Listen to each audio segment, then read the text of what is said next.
All right, I've been experimenting with making some of my own gear recently for backpacking, and I've been ordering stuff by this company as well as a company called Dutchwear. And you can purchase from them samples of their fabric, and that can allow you to get a sense of the weight, but also the color.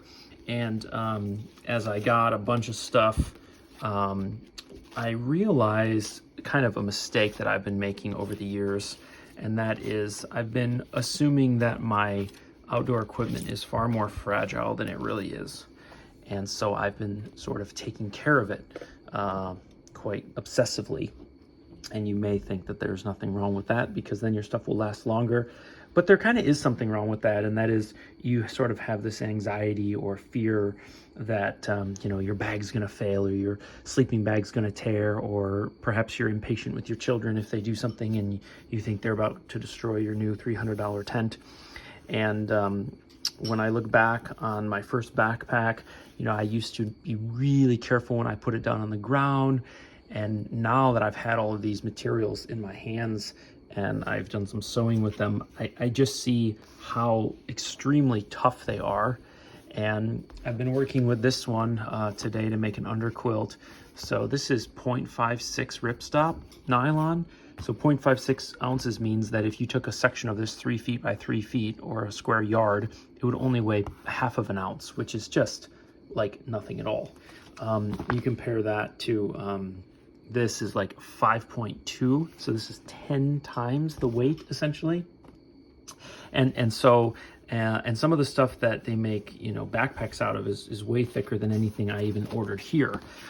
Maybe something like this 5-ounce Dyneema. Anyway, so this is a scrap from what I've been working with as an underquilt, and I was just really amazed at how tough this stuff was. Basically, of course, you don't know how hard I'm pulling. You'll just have to take my word for it. But basically, I'm pulling. I have pulled on this as hard as I possibly can. And it basically begins to hurt my hands too much before it tears.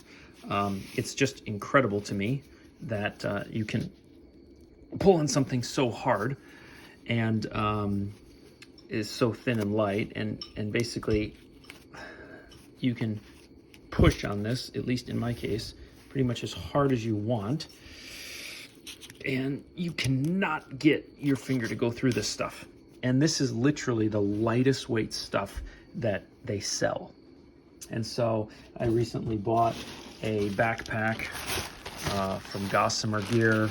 This whole backpack only weighs 12 ounces, and even this material here is quite a bit stronger than the 0.56. And 20 years ago, I would have thought that that was like a garbage bag with straps and it never would have lasted. But this stuff is actually extremely durable. And so the mistake that I made, that I regret, that I hope others don't make because of seeing this video, is just, I'm not trying to say don't take care of your stuff, but you can relax a little bit, especially if you have kids. I have never tore a sleeping bag, even though we have 7 and we've been using them almost 20 years. Aside from being in a storm, I've never damaged a tent, and I've literally never damaged a backpack. So just relax, enjoy the outdoors a little bit more. Don't fret about your stuff too much. And I think the sense of fragility probably comes from the fact that the stuff is expensive and it feels slippery and slick. But just relax, buy some samples if you want, try and tear them. And when you find out that you can't, it might help you relax a little bit more if you're cut from the same type of cloth that I am. All right, I'm gonna keep it short. Hope that was interesting to somebody. If not, let me know. Give me a thumbs down and go have a great day.